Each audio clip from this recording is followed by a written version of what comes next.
announce an initiative with the IDB, cooperation based on 3 pillars to adjust regulatory frameworks, provide training in trade and investment, and private sector promotion.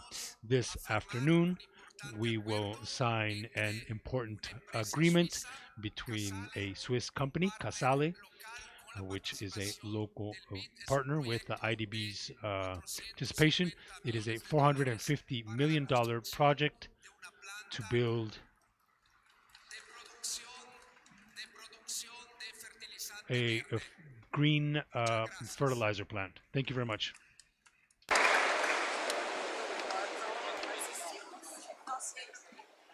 Muchas gracias, señor Laseri. Thank you very much, Mr. Laseri, for that important announcement. Once again, a round of applause.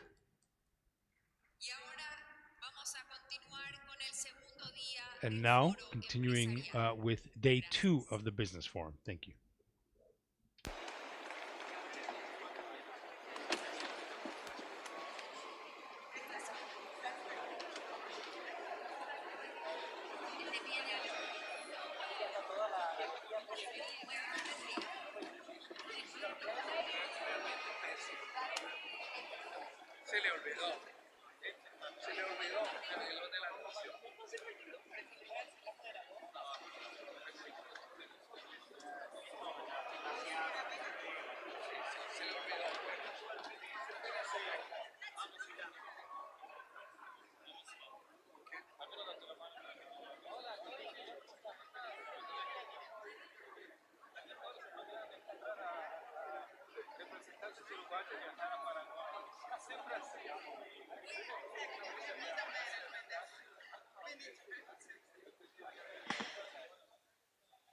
Welcome to the second day of the Business Forum. We ask you to take a seat, please. We're going to continue with the second day of the Business Forum. I'm going to ask kindly again if you could please take a seat.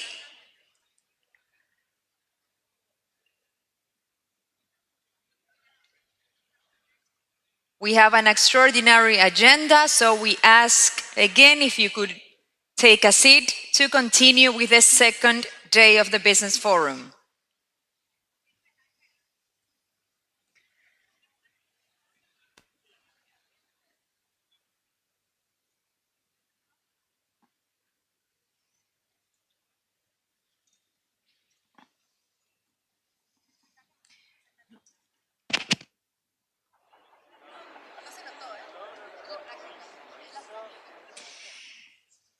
Welcome to the second day of the Business Forum of the 2026 IDB Group Annual Meetings. The theme of this forum is Harnessing Opportunities, Unlocking Growth. To begin, it is my pleasure to introduce our first speaker, James Scriven, CEO of IDB Invest. Please join me in giving him a warm welcome.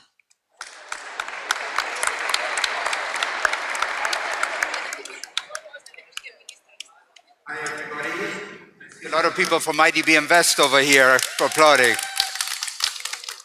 Estos son los hinchas. Those are the fans. Welcome. As I said yesterday, and Ilan referred to yesterday, we have to an extent an important announcement to make that has to do a lot with the capital increase, and this presentation will walk us through that. So I do believe that at this point in time, we're in a critical stage where the public and private are working together to be able to solve the development challenges. So let me start with a few ideas. One, we usually look at the region as a region of challenges. I want you to all use this stage and this conversation to talk about the region of opportunities. Why is that? We house and we have enormous potential to be able to solve the development challenges in the world. We also have the opportunity with a vibrant private sector that brings together its knowledge and expertise to be able to solve these challenges. And we do believe that we're at a stage of economic growth that can have this, bring this all together. So let me share some of the important aspects about this. One, the global opportunity that we're facing. One, the region has and plays an enormous critical role in solving the development challenges. The natural resources that we have are tremendous. If you look at air, the Amazon, if you look at the natural resources, agribusiness, if you talk a lot about natural resources, agribusiness, renewable energy, these are amazing assets that the region has. But also, I have a very dynamic private sector that is leading this effort. So Latin America has today what the world needs. What we don't have, and the challenge that we're facing, is capital. Capital is here to bring and create the gaps that we're trying to address, and bring these two together are at the core of the presentation and the discussion we wanted to have. So these are the significant gaps that we're seeing, and we're trying to work together. So the challenge that we're seeing is a challenge where there are enormous business opportunities, but the capital is not here. We're not connecting the capital with these opportunities. And that's the heart of what we're going to discuss, and the heart of this presentation and the discussion. We do see where we do require technical expertise to create bankable deals. We do require mitigating the risk that we're facing. We need to develop trust with the investors. As we know, Latin America is not an easy place to do investments, so we have to generate that trust, and we need to harness the project, long-term projects throughout the cycle. So this is what we need. What we need over here is to connect development opportunities or business opportunities with capital. What does that mean for us? Bankable projects. This is important, and the entire discussion that we need to do is to try to create the environment where the asset that we're producing and creating can be financed. So let me talk a bit about us. So this is where the IDB Group comes into play. We usually use the word enter IDB Group. We have more than 65 years of working with governments. We know the regulatory frameworks. We know how to change those regulatory frameworks, but increasingly important, we know how to identify those opportunities way before the market sees them. So we've got early leads of all these opportunities. We also have within the group IDB Invest, which I represent. This IDB Invest knows the country opportunities, knows the investors, and we're trying to connect those supply and demands together through our interactions. So bringing together country needs, development challenges, opportunities with investors, that's our exact role. We've been practicing for many, many years. This is not new to us. For 10 years, we've been practicing. We have deployed what we call our originate to share model. What does that mean? Again, connecting development assets or opportunities to investors. We've invested and channeled $75 billion into the region over the last 10 years.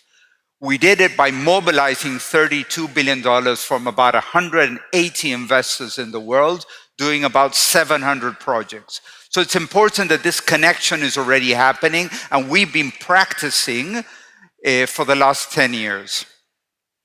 What does this mean? I know that we usually talk about a development challenge about connecting assets, lives changed and all, but for all of you, these means tangible. Building 8 roads, 14 ports, 6 hospitals, 5 schools. These are the assets that we've been investing over the last 10 years, and we're expert in all these sectors.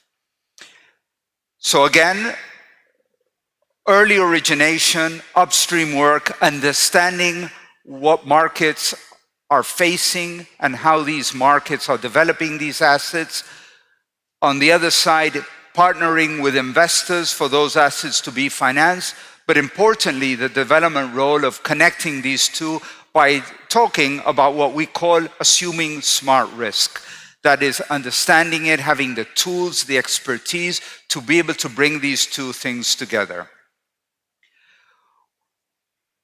Let's use Paraguay as an example.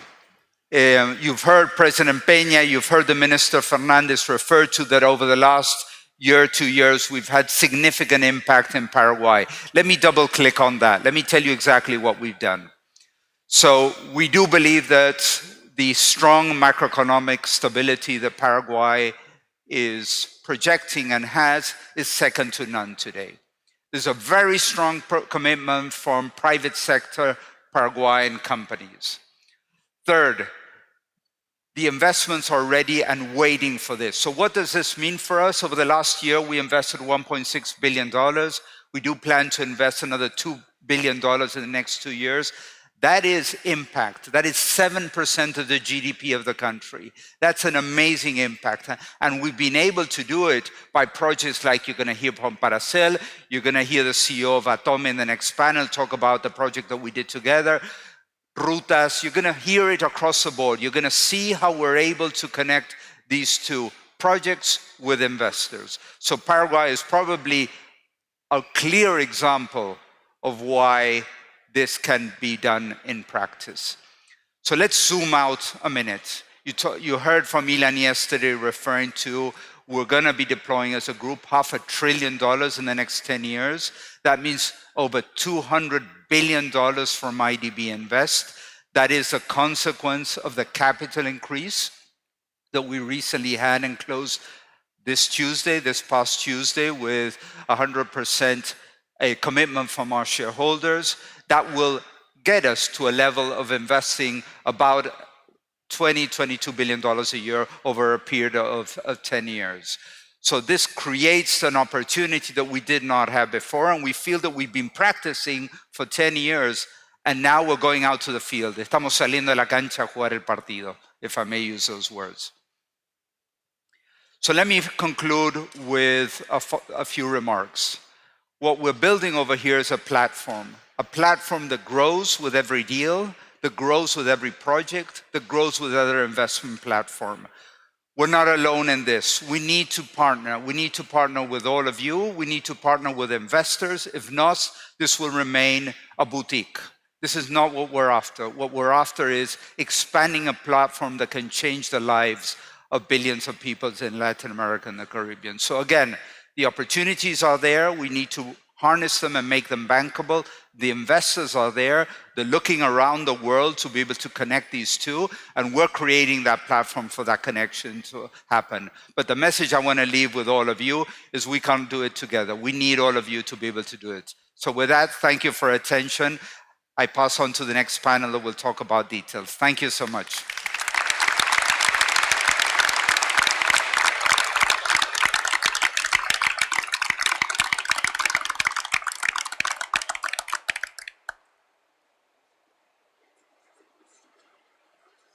Thank you, Mr. Scriven, for your remarks. We will now move to our next segment, critical minerals and energy, powering economic development. Let's begin.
First, I would like to welcome our keynote speaker, Mr. Nigel Clark, Deputy Managing Director at the International Monetary Fund. Welcome, Mr. Clark. The floor is all yours.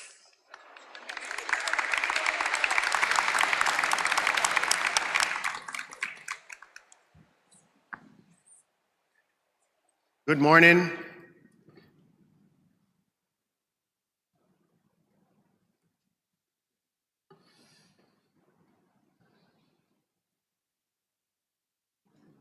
President of the IDB, Mr. Ilan Goldfein, executive directors, members of management, staff, and others in attendance here this morning. It's wonderful to be with you in the great country of Paraguay. Today, we gather to discuss a very important topic, critical minerals and energy, powering economic development. Already, Latin America and the Caribbean region is in a position of strength. It has one of the cleanest electricity mixes in the world, with renewables accounting for approximately 69% of electricity generation. At the same time, the region remains a major energy producer with about 9.7 million barrels of oil per day of production in 2024 and a sizable hydrocarbon resource base. This region is also central to critical minerals. Chile, Peru, and Mexico account for over 37% of global copper mine production. Furthermore, the broadest lithium triangle, Argentina, Bolivia, and Chile, holds about a half of global lithium resources. These are strategic assets that in this more fragmented global economy will create opportunities for Latin America and the Caribbean. The region can harness this opportunity, capture more value at home, and become a more reliable supplier in global supply chains. This can translate into faster productivity growth, better jobs, and stronger export earnings. But to fully reap the potential benefits, a strong foundation of resilience, investment, and trusted partnerships will be essential. Now, how do we do that? Let me just highlight three main points. First, we have to recognize and internalize that the global landscape has fundamentally changed. Over the last 2 decades, global production and supply chains have become more concentrated, and this raises concerns about choke points, where there's more reliance on less substitutable goods, and this meets higher risks of disruption. For example, across various critical mineral markets, the top 3 refining countries account for, on average, 86% of processing capacity. The events of this past decade, from pandemics to wars, have shown that supply chains are not just a business logistics issue, but supply chains can have a macroeconomic impact. We have been reminded of that again in recent weeks with the conflict raging in the Middle East, where when disruptions hit concentrated and hard to substitute sectors, especially energy and strategic inputs, the effects can quickly show up in inflation, in output, in investment, and in confidence. Geoeconomic fragmentation is also affecting trade and investment patterns in strategic sectors, including energy and critical mineral supply chains. Now, the opportunity for Latin America and the Caribbean is then twofold: to reduce vulnerabilities at home through building more resilient supply chains, and to become a trusted and reliable partner abroad, especially supply of processed materials, not just raw inputs. That brings me to the second point: strengthen value chain resilience through diversification and not through closed markets. IMF economic modeling suggests that targeted diversification can improve resilience while limiting efficiency losses, especially in sectors that are highly concentrated upstream and difficult to replace. A practical example of targeted diversification is Chile's response to the mid-2000s curtailment of pipeline gas imports from its then dominant supplier. Chile diversified that critical input by developing LNG import capacity at Keynote, operating since 2009, and the Mijones since 2010, giving it access to global LNG markets and strengthening energy reliability. Closed markets, on the other hand, increase concentration risk. Integrated and competitive supply chains that are less vulnerable to shocks also builds the region's credibility as a reliable supplier. For Latin America and the Caribbean, deeper regional integration can be a powerful and practical tool for resilience. Lower trade costs and cross-border frictions can translate into a greater variety of suppliers for business, for higher trade and investment, and for better resource allocation. Closing gaps, therefore, in customs and transport infrastructure, reducing non-tariff barriers, and strengthening trade policy coordination within the region can also support regional value chains.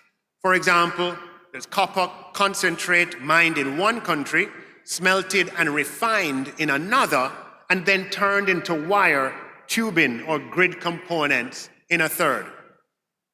Resilience also depends on integration with the rest of the world. With deep and comprehensive trade agreements, firms can operate with more predictability as well as more sourcing and production options. That is why the recent EU-Mercosur agreement is such a welcome development. It would bring together a market of 720 million people, covering nearly 21% of the entire global economy. And over time, it would help Mercosur exports to the European Union to grow by more than 17%, according to economic modeling by the European Commission, while also encouraging more diversified and higher valued exports. The third and final point, create an enabling policy environment for investment. Why? Because resilience requires investment, and investment requires good policies. Businesses can manage commercial and technology risks, but policy uncertainty can be a significant source of risk. Long-term investment requires confidence, low and stable inflation, sustainable public finances, predictable tax systems, transparent regulations, and strong, credible institutions. This is where the efforts of government and the private sector are complements and not substitutes. Governments create an environment for entrepreneurship, competition, and investment. And as the IDB knows well, the private sector brings capital, technology, execution, capacity, and market discipline. So to maximize long-term private investment across linked value chains, from energy supply and mining to processing and refining, to grids and infrastructure, and on to manufacturing, macroeconomic stability, predictable policy frameworks, and regulatory clarity are absolutely essential. So let me close with this.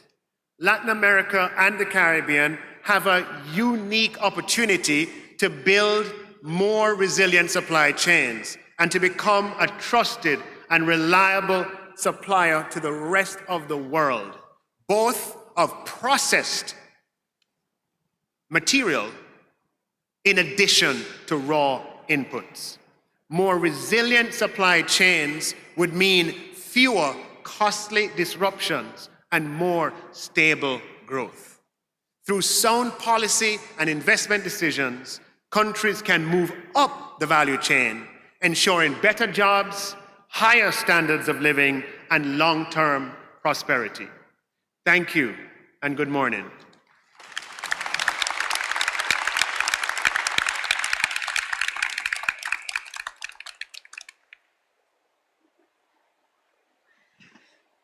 Thank you, Mr. Clark, for your remarks. We will now proceed with the panel discussion moderated by Katia Bowaza, Chief Regions Officer at IDB Invest. Welcome, Katia. She is joined by the following panelists: Tomás Serebrisky, Manager of Infrastructure and Energy Sector, IDB; James Spalding, President of Atome Paraguay SAE; and Martín Pérez de Solay, CEO of Glencore, Argentina.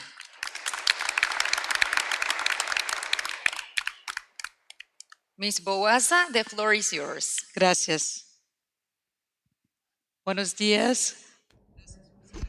Good morning. Thank you for joining us. It's a pleasure to be here in Asunción. It's sunny and warm. We have a very important panel. We'll be doing this in English. Thank you, Nigel and James, for your remarks, which help set the stage for our panel. Critical minerals and energy are two of the forces shaping the future of our region. When it comes to critical minerals, Latin America sits right at the center of the global supply conversation. The region holds, it's worth repeating because we need to remember these facts. More than 35% of the world copper reserves, half of the global lithium resources, and already accounting for 30% of the global mineral production. At the same time, the region is also on the front lines of the energy discussion, working to expand efficient and safe energy system. The demand is accelerating. Global lithium demand alone is set to go to between 7 to 12 times by 2050. So the opportunities is enormous. As James mentioned, this is a region of opportunities. The real question is, how can the region translate the resource-rich into investment and stronger value chains, real economic development? Because while Latin America produces these minerals in abundance, much of the processing, refining, and downstream manufacturing still happens elsewhere. So closing the gap will require partnerships, and this is where IDB Invest comes in. We're working together between the private sector and the governments to mobilize investment and scale up projects across the value chain. This is exactly the conversation we want to have today. So we have an excellent panel. I'm going to start with the first question to Martín. Thank you. Martín, we hear all the strategic importance, and of course you've seen it reflected in the Glencore production demand. How are you reshaping the way you think about growth, investment, and pretty much the future of your business?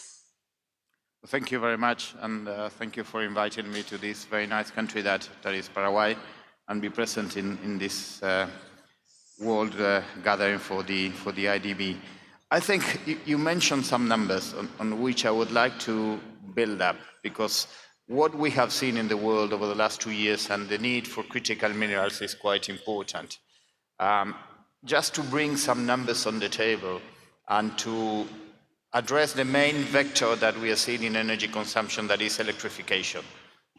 We used to hear 5-10 years ago, the world is going electric. Well, the world went electric, okay? We are electric now. And electricity transmission becomes of the essence. If you look at the copper demand in particular, which is a place where Glencore is focused, the renewables that we speak about, in general, if you think of solar or wind, talking about 3 to 5 tons of copper per megawatt. And that number could be as large as 10 tons of copper per megawatt if you're thinking of offshore wind. If you think of a standard vehicle as compared to an electric vehicle, an electric vehicle will consume five times more copper than an electric vehicle.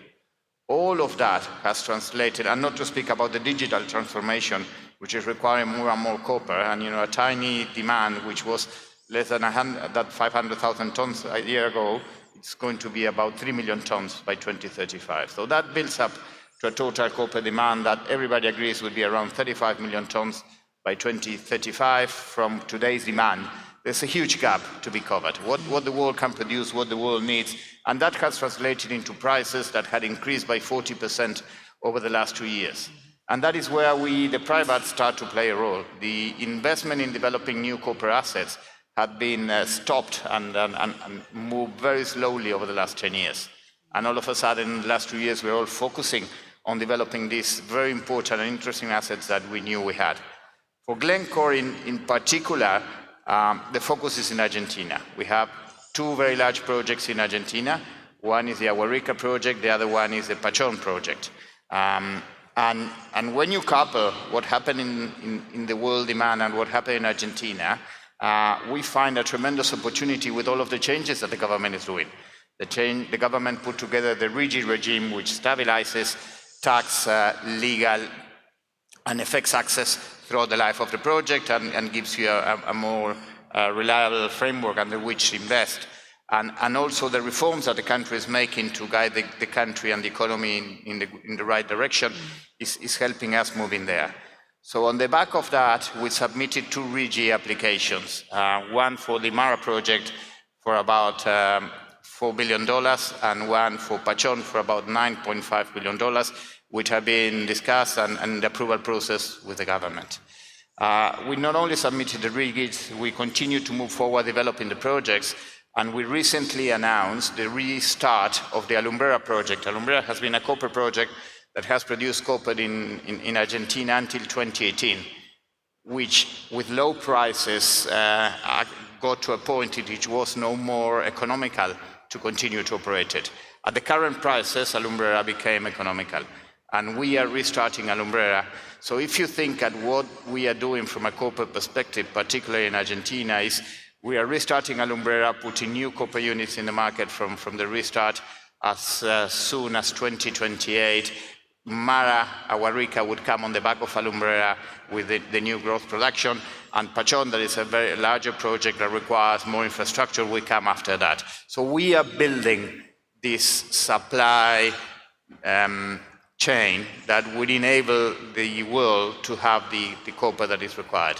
But just like us, there are many other companies in Argentina doing the same. And just like Argentina, there are many other countries that are looking into its copper resources. Argentina is a bit of a star because Chile and Peru have been producing copper for the last 100 years. And Argentina is kind of the new kid in town that created the conditions and got the projects to be able to mobilize this production to the market. So you mentioned your project for $4 billion.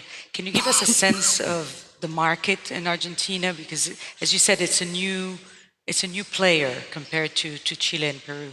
In total, RIGI applications for copper projects amount to half of the RIGI applications already filed. It's about $30 billion that have been filed between us, Los Azules, Jose Maria and Filo, and San Jorge in the process of, and others coming through. The number would be even larger. Copper in Argentina, we think of a country that if you add up the nominal capacity of the 7 lead projects within which you have Agua Rica and Pachón as well, you add up to roughly 1.5 to 2 million tons of fine copper that the country could put together in 10 years. That has been slightly less than half of Chile today in 10 years, which puts a tremendous pressure on what needs to be done. It also puts a lot of investment into the country. Investment, if you add, RIGIs add up today to roughly 30, but could easily total investment in the sector up to roughly 60. And it's a huge amount of investment that would come into the country. Okay, thank you for that. Tomas, these are very big numbers. So what are we doing at the IDB to make sure that the mineral security and making sure there's a stability in that market, hearing all the depth of the market and the size of the market? Well, first, thank you so much for the invitation. Thanks, I guess. Thanks for Takes a minute. Yep, for the invitation. So maybe I'm wrong, but this is a unique momentum, historical momentum for mining in Latin America, unprecedented, right? And the opportunity to work not only on extraction, but move along the supply chain. And we are responding in the IDB, or the IDB Group, I guess very fast, setting up teams in both IDB and IDB Invest. And why we are doing it and why we are engaging, because we are convinced we can add value to the region. The challenges are significant. It won't be easy to move along the value chain. So we are organizing our work in 3 pillars. The first one is the policy level, the enabling environment, and here we have a lot to do going forward. First is work with countries in the development of mining policies, mining strategies. We are working with more than 5 countries right now in the development of those strategies. We are helping countries on the environmental and social licensing. We work with local communities in partnership with mining companies, with project-specific grants. Those are resources that are provided by mining companies to help us the social acceptance that we have to accept. That is not easy. There is a lot of resistance to mining in several countries. And then we are working on a more macro framework, and Nigel referred to this, on the fiscal frameworks. The wealth that is generated from mining has to somehow be shared, first with the government through taxation, royalties, and then be allocated properly, and sometimes through, for instance, the creation of sovereign wealth funds and other tools. And then we are also working at the policy levels on transparency standards, helping countries access transparency initiatives like EITI, which is well known. And then the second pillar is de-risking of investment, and that's what the IDB is doing, and is already very, very active. We still have, going forward, I guess the next stage will be how to finance junior projects. That's the challenge. That unfortunately the region doesn't have the financial tools yet to finance those projects that are very risky. This is different from more developed economies. For instance, Canada has specific instruments to finance junior projects that are specialized in exploration and are very, very risky. And then the third pillar is associated infrastructure. Mining in the region tends to be in very remote areas that needs logistics infrastructure, roads, ports, railways, and we're working, we are already financing, we have the pipeline of the public sector, some projects, roads, we're thinking on public-private partnerships for railways, so we're moving in that direction. That's very important. So just to summarize, I guess working on these 3 pillars, and sorry, I forgot one that is absolutely key, that is skills, that we need significant skills to develop mining. So we see the IDB as a bridge, that plays the role of a bridge, of a region that is already an expert, knows how to do mining, and the consumers, we need to bring it together to move along the supply chain. And again, this won't be easy. We have to engage in discussions on how more advanced economies, if they want to diversify supply chains, they need to provide the resources. And that includes, take or pay, direct subsidies, all forms of de-risking going forward. But so we are very much really, really motivated in working in the sector. Happy to hear that. Let's bring a little bit of focus on the energy and green hydrogen.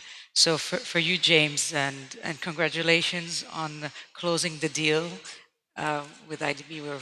IDB Invest, we're very excited. Maybe you can tell us a little bit about it.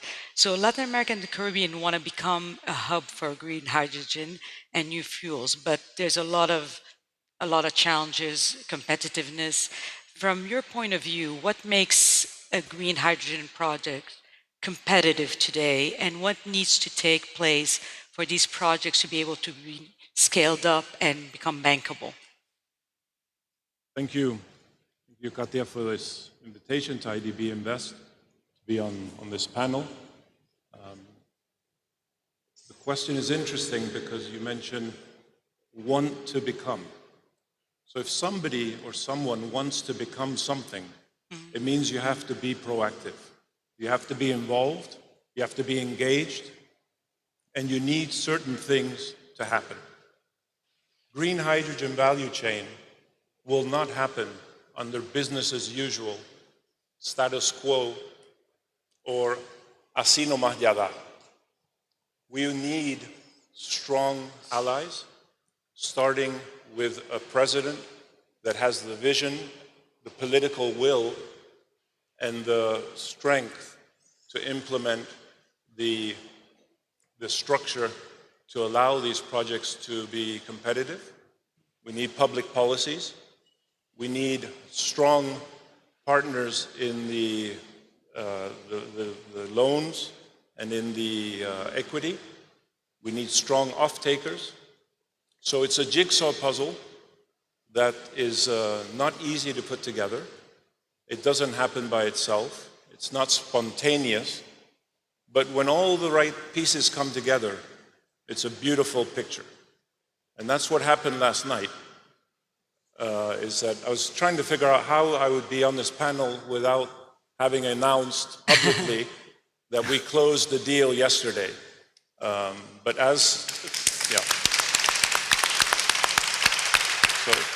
So as of 7 a.m. UK time, Atom PLC, which is our mother company in the UK, listed on the London Stock Exchange, announced that we signed $420 million with IDB Invest, EIB, FMO, and IFC. Of the four, IDB Invest is the largest, and also over the years, IDB Invest has played the lead role in putting all of this together on the side of lenders. So that has been announced, and we are now focused on closing equity of about $240 million that is being read now once again by 60 lawyers, looking at footnotes, but we're close, and we think that this is a very positive message to the world, as Atom will be the largest green fertilizer producer in the world in 2029. So this is not a minor announcement and goal, but as we've been saying quite a lot with our chairman, with Peter Levine and others, a finish line is also a starting line. So we all thought we would go on vacation today, but we have to work double now, right? So this just gets more and more necessary to move forward. But Paraguay also has a great advantage that we're 100% hydro. So I can guarantee that the electricity that's being used in this auditorium is from hydroelectricity. It's green. So that competitive advantage is tremendous for a project such as this. Because without hydro baseload energy, Itaipu has finished paying off its debt. So we have an amortized hydroelectric dam that can give even more competitive prices. Those are factors that need to happen. So when I sent our press release to the government and others, and one of the ministers answered, "Felicidades, Jimmy. Gracias por la perseverancia." And so as I knew that this panel would be in English, I did what all the young people do, which is go into AI and say, what is perseverancia in English, right? And what did I get? Perseverance, of course. But then AI, being an intelligent tool, said persistence, tenacity, and grit. And boy, did we need those four to get to where we are today. Garra. And I would add, as the human race still has something to teach AI, maybe, I would say that this happened because of faith, vision, and great partners. And one of them is here today, which is the CEO of Casale, a Swiss company. Federico Sardi is our EPC contractor that will be actually building the plant in Villeta in a free trade zone. And he will be delivering the plant as turnkey. We also have a fabulous partner, which is Jada International, which is the largest fertilizer and commodity trader in the world. And we have sold 100% of our production for 10 years. Amazing. So that's also key to help de-risk, as was being mentioned. So all of these factors have to come together, but I think Latin America and the Caribbean can be, no doubt, a hub. Okay. Even more, Katia, adding what we've seen in the past few weeks, the issue of food security.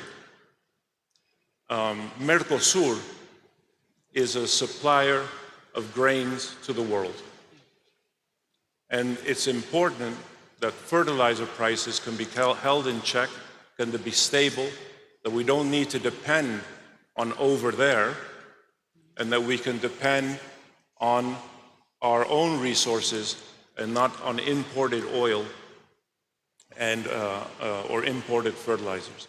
So I think all the pieces are coming together, and we'll keep you updated on how it's going. Just the fact that you mentioned that you received the call from the minister shows a great partnership, what I was referring to, the government and private sector side. I didn't mention the president, but he and also... the president. He was here earlier, so... Yeah, I sent him a photo. Excellent. This is a great showcase. Thank you. So, Martin, coming back to you on the topic of energy, mining and processing critical minerals are increasingly energy intensive, and they're exposed to price volatility and supply disruptions. From your experience, what are the biggest risks to supply chain resilience? Well, thank you. Listen, I think I have to answer your question first from an engineering point of view, and processing any commodity requires three things. You have to have the commodity, you have to crush it and heat it up. Crushing and heating up requires energy, so lots of energy would be required. But the most important one we're trying to address today here is how do we get the commodity? How do we increase the production? And I think you covered that in the first part of the discussion. The increase in the price of copper is evidence in this increase in the demand. There's some volatility, but it's a sustained increase over the last 2 years that is telling us the world needs these additional units, and this is helping the projects that were in advanced stages of development to start to move up and come into production. So similar to what we were just discussing, it requires a lot of perseverance here, because you're right, it's not the right word to build things.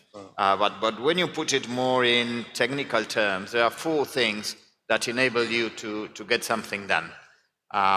I think that the first thing that has to happen is that it needs to be a clear opportunity.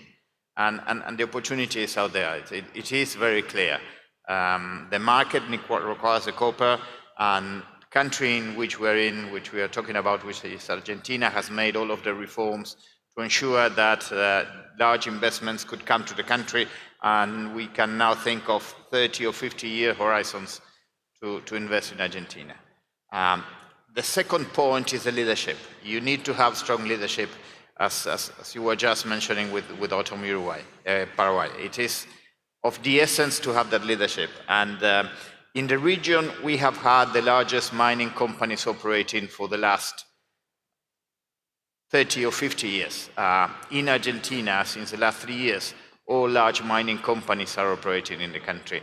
You've got BHP, you've got Lundin, you've got Rio, you've got Glencore, you've got McEwen, you've got everybody that has something to say in the mining world in country, providing the right leadership to be able to build these projects. The third point, and it is a very interesting one, is do you have the resources to develop the projects? And what we have seen is the international community is quite keen on financing projects that would add additional copper units into the market.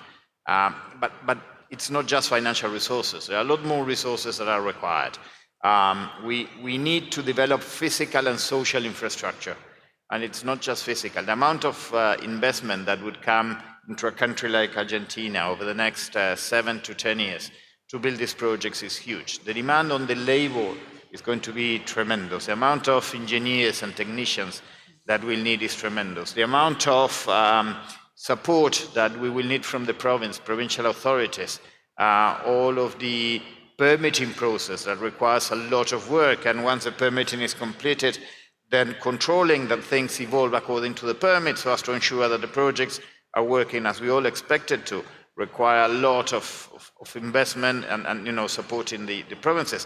And we yet haven't touched roads or ports or railways, which, how can you think of if Argentina was to produce 1.5 to 2 million tons of copper, that's somewhere between 7 to 10 million tons of concentrate that has to be shipped from the Andes to the ports, or actually railed from the Andes to the ports and then shipped to wherever the consumption points in the world are. And that is huge, the amount of investment that is required. And I think that an institution like IDB and IDB Invest could play a great role because it's absolutely in the middle of everything. You support us with project finance structures, bringing ECAs together that help us get the financial resources, as the case that we just discussed. But we also have a tremendous ability to work on the public side.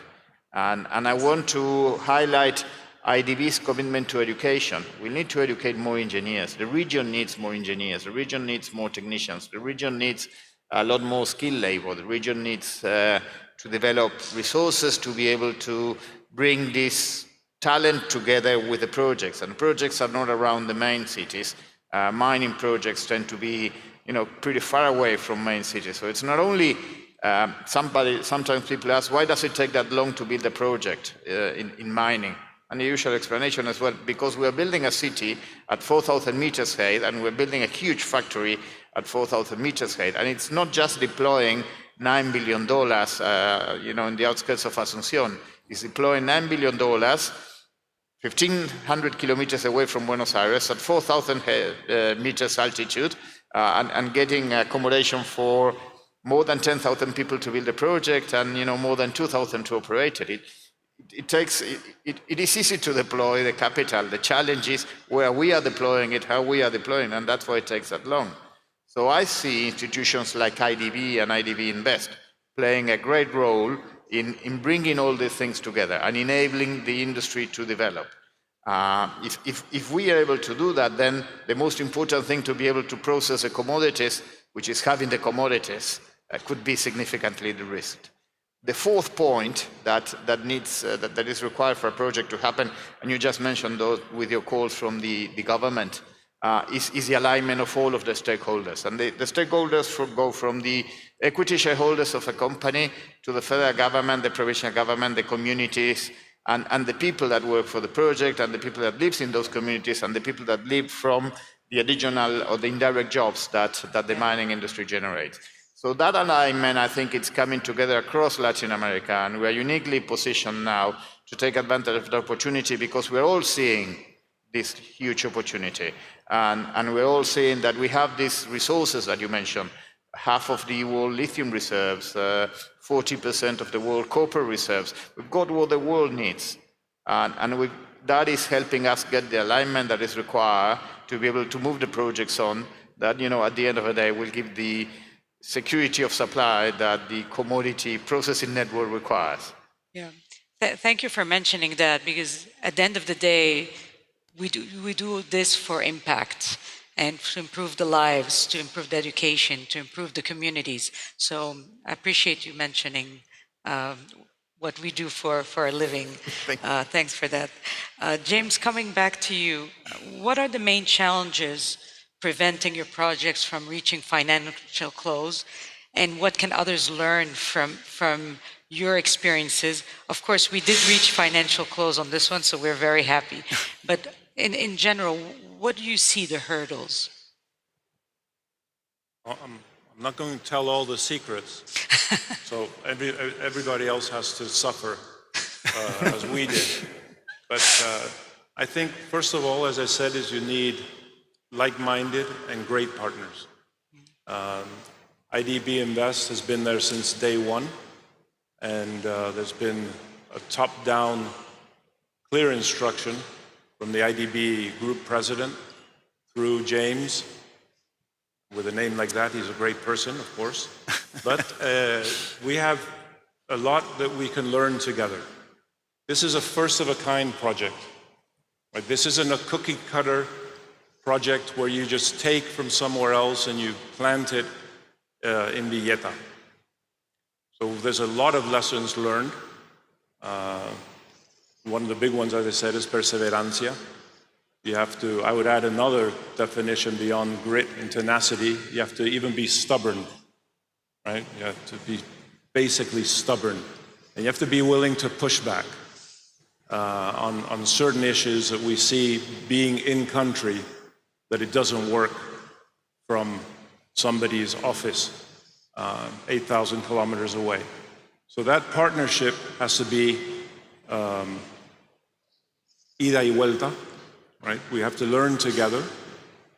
And I would hope that the world focuses more on the need for this transition, for decarbonization, for the importance of food security once again, and really the funding, concessional funding, that will help bridge the gap while the projects and the industry becomes more mature will be there. So I would want to also mention the support that was obtained through IFC with the Green Climate Fund. $50 million is the largest concessional funding from the Green Climate Fund to Paraguay. So these are things that go marking milestones that put Paraguay on the map.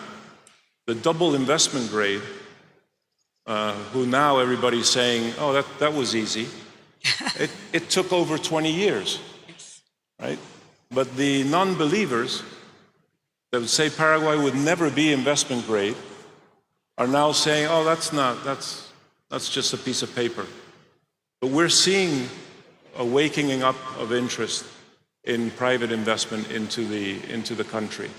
So we have to put everything in place. This is a partnership for the long haul.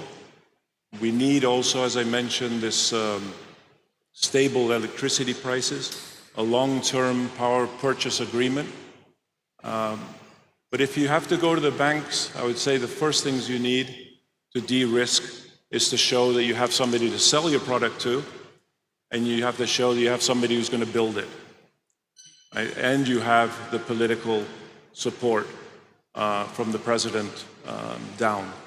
And just this month of January, the president of Paraguay published a decree which relates to the Power to X.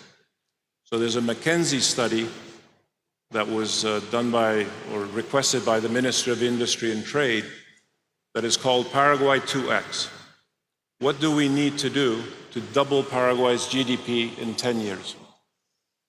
And that's a hoja de ruta, it's a roadmap, but it shows the determination of the government. And there the green hydrogen value chain is considered one of the pillars.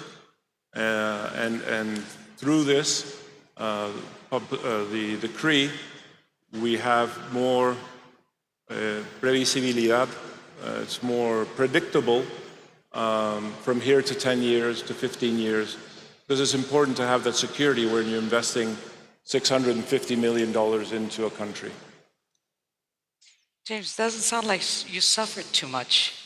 Well, you can tell can you see my ojeras? My eye bags, right? My hand is still shaking from signing yesterday. Yeah, but, you have the president but, calling Peter you, was the minister calling you.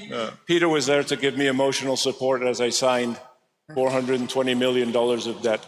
But well, we look forward to the ceremony at 1 o'clock. We invite you all. But they say, Kathy, everything that's worthwhile has to be difficult, right? You have to.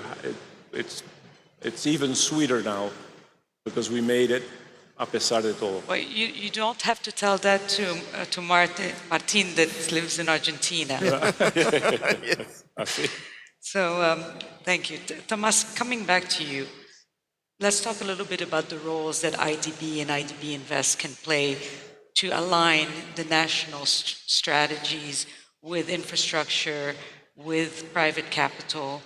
What else can we be doing? What are we doing and what else can we be doing? Yeah, and let me answer the question on an area that we're working together, that is cross-border infrastructure, and taking the case of electricity. And I refer to what the President Goldfein said in the previous event. There is an integration event, Mercosur and the European Union. And he said, we are the integration developing bank. And he mentioned our initiatives, South Connection, American El Centro, Amazon Forever, and One Caribbean. So I think probably the best example of how we are working as an MDB and together IDB Invest is transmission, is electricity. That has been, I would say, very difficult to bring all the countries together. I have to use the word that my co-panelist mentioned, perseverancia. We are there, and we've been there for decades. An example, or probably the best one, is CIEPAC. In Central America, we spent more than 15 years trying to setting up this integration market, electricity market, but we made it. It's working. There is trade. We push it from the public sector, but most of it is private. It's operated by a private company. And then now we are working on, I would say, flagship integration projects. One is the integration between Panama and Colombia. This will be a privately financed infrastructure, but it's taking time.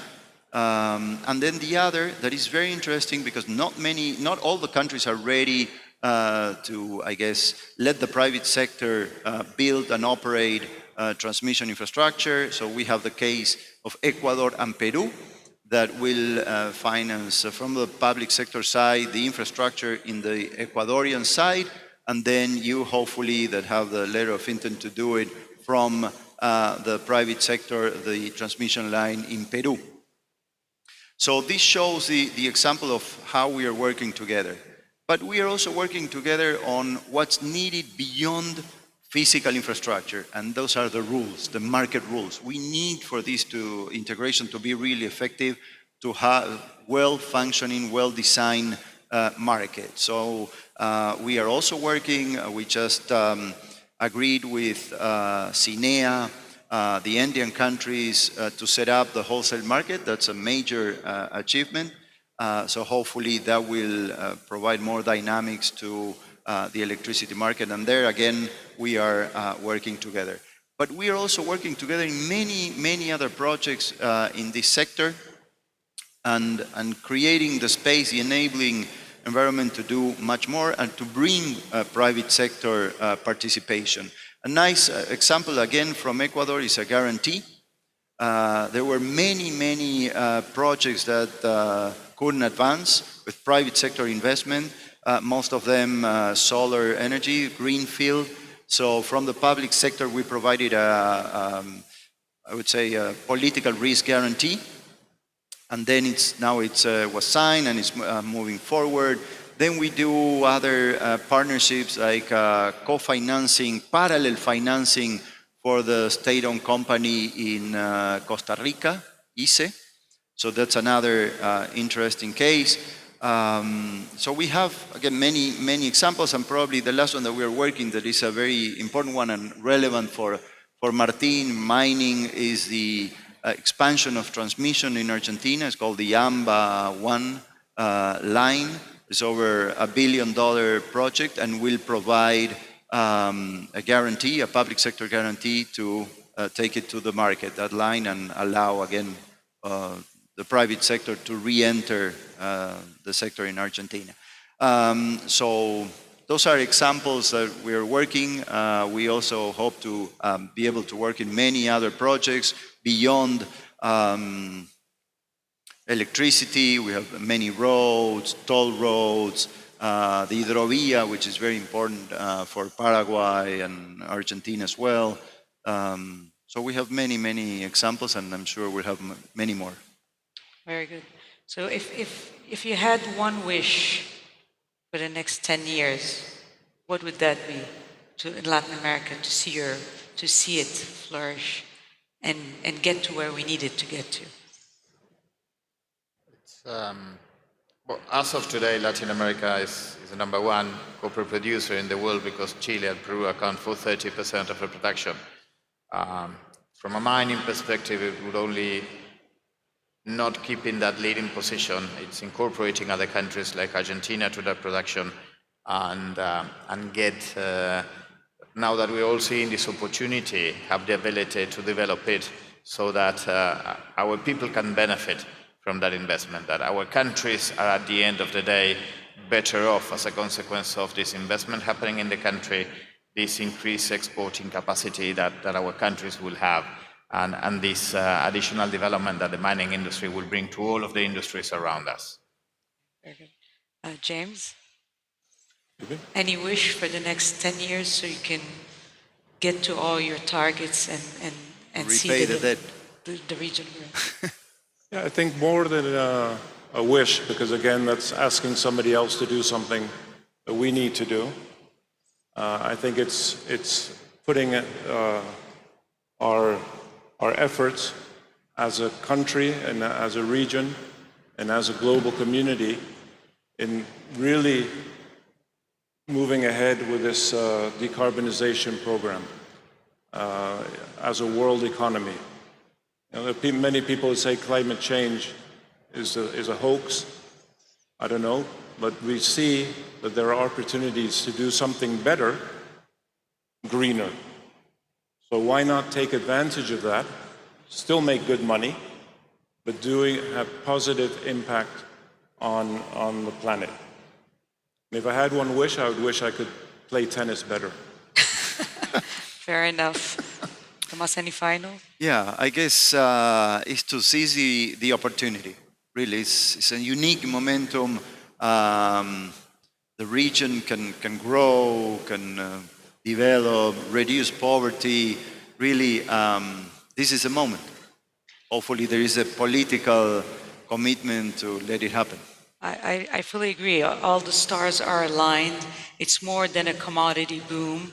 It's actually structural shifts that have happened to make this line up the way it is. All eyes are on, well, maybe not right now, but all economic eyes are on the region. We are very active. We want to remain active. As you said, for every project you do, we need more roads, we need more schools, we need probably more ports as well. So count on us for that. And if anything, the takeaways from this panel, the overarching is the perseverancia, for sure. But I picked up a lot of things that I'm going to have to start adding to my vocabulary: faith, vision, perseverance, partnership, tenacity. So thank you for that. Thank you for sharing your projects and your thoughts. And thank you for the trust that you've put in us. Thank you. Gracias. Thank you, Katia. Muchas gracias.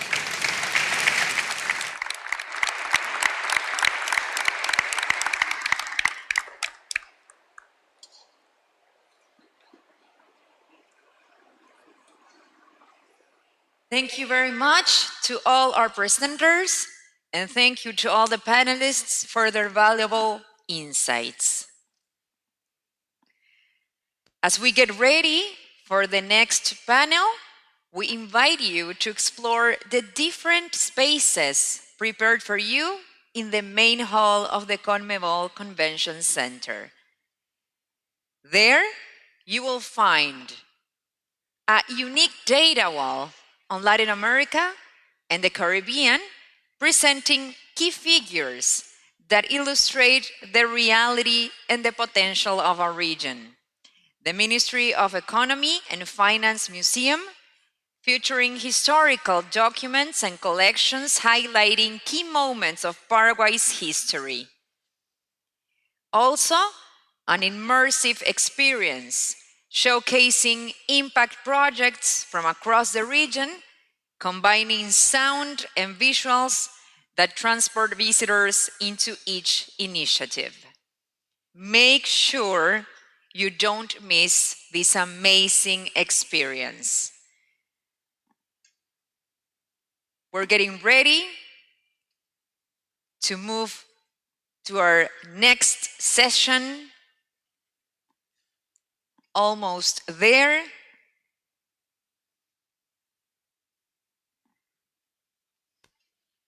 Scaling capital for growth. Originate to share. Let's begin.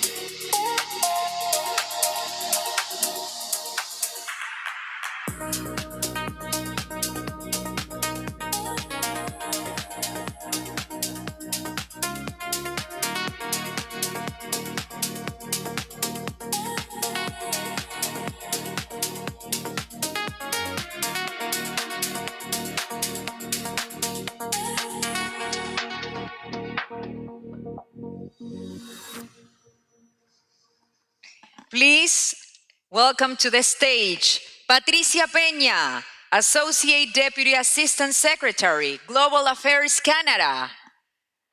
Welcome, Patricia. It's a pleasure to have you here. Agostina Pecci, Head of Global Capital Markets, Scotiabank. Juan Pablo Raffetto, Head of Latin America Infrastructure Debt, MetLife Investment Management. Lilian Coutinho, Managing Director and Head of Latin America and the Caribbean, SMBC Group. And our moderator, Fabio Fagundes, Chief Products Officer, IDB Invest. Welcome to all of you. Fabio, it's all yours. Thank you. Good morning, everyone. Pleasure to be here.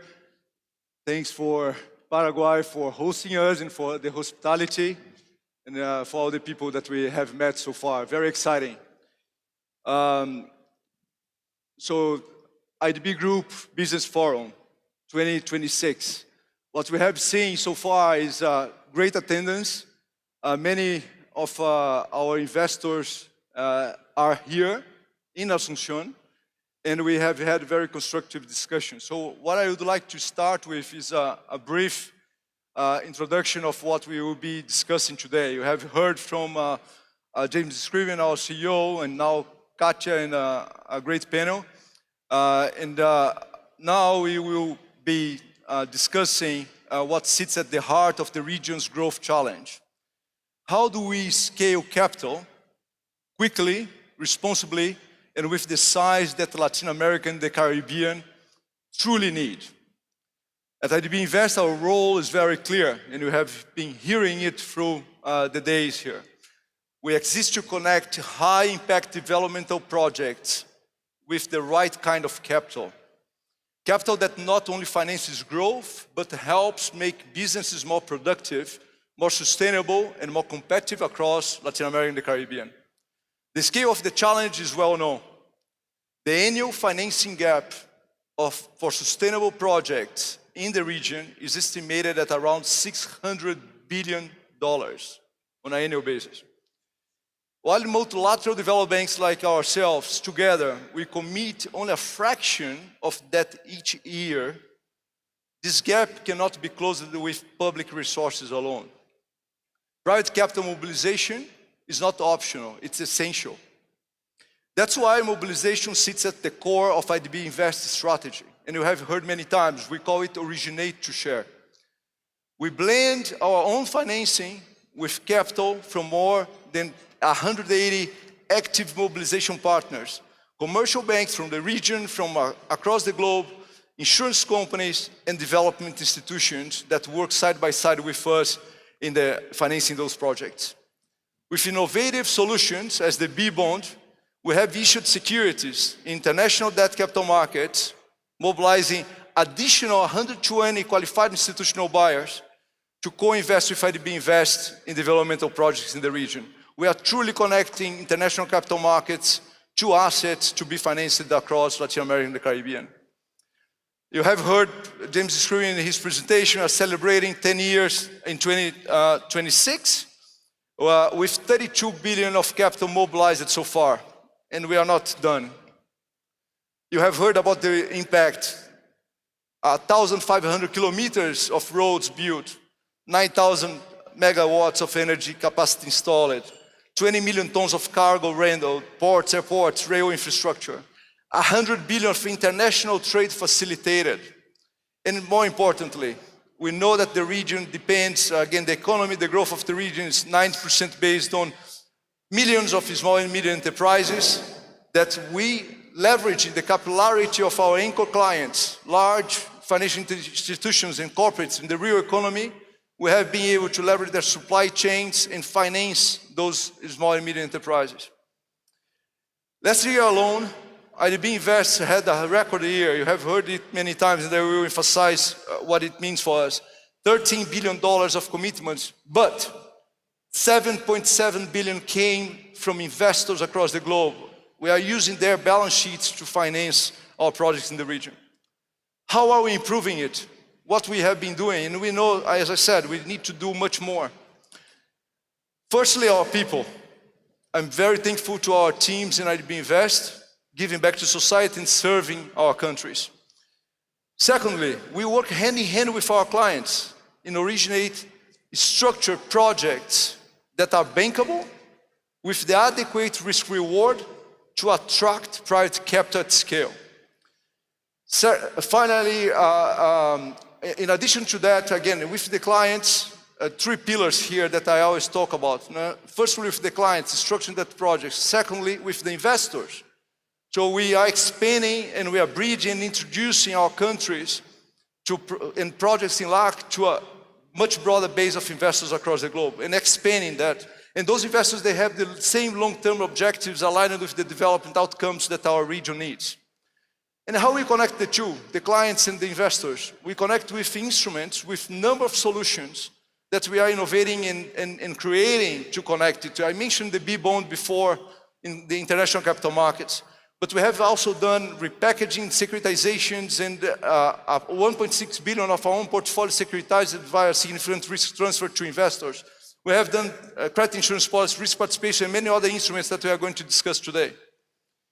For example, a $1 billion fund with Allianz to attract investors that due to regulation, and again, I ask here from all of us, again, the EU, the European Commission has worked on this in the past, and we need to execute it. And the US is also talking about it. Many of those investors, they're limited by regulation to only invest in investment grade assets. And as you know, the majority of all the projects that we have in the region are sub-investment grade, and we are operating in the emerging markets. So what we have been able to do with this $1 billion fund is by using blended finance, that is another critical tool to unlock those markets while the regulation is adjusted, we are able to align the real perceived risk that sometimes is too high for commercial capital loan to come in. So blended finance allows us to use concessional resources strategically and selectively. to pilot new technology, open new sectors, and prove business models that can later stand on their own. We are very thankful to Canada and other countries for their strong support in funding us in blended finance. We have seen this transformation firsthand. Just next to Paraguay, in Uruguay, blended finance helped launch the country's first utility-scale solar projects 10 years ago when private capital was absent. A decade later, those same assets are financed entirely by institutional investors at better terms, clear evidence that catalytic capital can use well, can change and improve markets permanently. Similar stories can be told in renewable energy and decarbonization efforts across the region, including Chile. The principle, and I want to emphasize this when talking about blended finance, the principle is simple but really powerful in structured finance. Use concessional capital only where it's needed, only for as long as it's needed, and as always with an exit in mind so the private sector can come in. When markets mature, blended finance steps back and private capital steps forward. Today, and I'm honored to be joined by an exceptional group of panelists here that has been introduced to you, and together we are going to discuss what it takes to move from one-off transactions to repeatable platforms, from isolated deals to deep liquid markets, and from ambition to execution. With that, let's begin our conversation to accelerate growth to our region. Thank you and welcome to this panel. So I would like to invite Agustina to share with us, from a global bank and capital markets perspective, what are the signals that you see the investors when assessing opportunities in Latin America and the Caribbean? How can originators share platforms, improve risk allocation, pricing, and deal readiness to help mobilize institutional capital at scale? Thank you. Hello, everyone. I'm very excited to be here. I'm actually very thankful to the IDB to get us to a place that is warm, because we've been freezing in New York City. What a winter. And I wanted to make that comment because investors are looking at least three things when they think about investing in emerging markets. Policy predictability and having a framework that allows them to invest and keep coming back to those jurisdictions. Standardization, so having contracts that they have reviewed before that allows them to deploy liquidity, but also discipline origination, where they want to make sure that they do deep trade analysis and work with a multilateral to allow for that to be a repeat business in a jurisdiction they know. And alongside the IDB, we've been able to do a lot of these transactions, especially first off in many countries. Thinking about Paraguay, where we are today, alongside the IDB Invest, we were able to finance the first toll road that went into the PPP framework. And that was a collaboration between private sector and the IDB Invest, but also brought alongside us local law firms and offshore law firms. It brought alongside us local banks and financial institutions and consultants and advisors that helped to get that together. So when I think about what investors are looking at, they're looking at origination to share in a way that it's scalable. And when you look at the development of local partners and offshore partners, it really requires all of us working together to structure the things and create a pipeline. Thanks, Agustina. Thank you, Juan Pablo, for being here. With rising global rates, risk-return calibration more important than ever. How is MetLife Investment Management accessing infrastructure risk in Latin America and the Caribbean? What project characteristics, structuring features, and the signals that you need, again, to scale this confidence and long-term allocations in the region? Okay, hi everyone, and thanks IDB Invest, Fabio, for the invitation here. Really good friends and partners along the way in Latin America investment infrastructure. And also a bit of a, apologies, my voice, I was a bit of a victim from the air conditioning on the airport, but so far so good. So yeah, so I'm going to talk a bit about the perspective from insurance and pension money from developed countries coming into the region. Those are our clients, that's the money we invest. And yeah, you need to imagine for a second an insurance company in the Midwest in the US or a small pension fund was a manager in Germany or Switzerland that are not for profit. That are for profit, not a development bank. And they say, okay, let's do 20-year illiquid transaction in Paraguay or any other country in Latin America. No? So that's the mindset. That's where we're coming from. And I would say, yeah, when we look, and our funds are discretionary, so really we need to make sense for us to participate and our clients to participate. So when we look at the region itself, and also aligned to what you commented in the beginning and other panels before, I would say today there's the bid we have, the demand we had from our accounts is mainly investment grade. Not only because of capital charges, which are really higher compared to IG, but also sometimes because of risk preference, really plain and simple. So with that in mind, and look into the region and say, okay, where I can find opportunities that make sense. It is, I would say, twofold. It's a top-down approach, looking at the countries and the sovereign profile and the ratings they have, because the sovereign ratings basically drive the ratings of the infrastructure deals in most of the countries, because most are really rated to the sovereign. So if the country, and that's one side, and the other side is supply, basically what's available to finance and what makes sense for us to finance. And when you look at the countries, obviously, if you start with IG countries, which are not so many in Latin America, and from then you start to look at the stories that are, improving stories, getting to IG. For example, Paraguay is a great example. Paraguay became the second IG in December. Very good story that showed many of the elements that we like to see. For example, fiscal discipline, growth. I would say a stable social political environment with continuity across governments. So that's a big driver.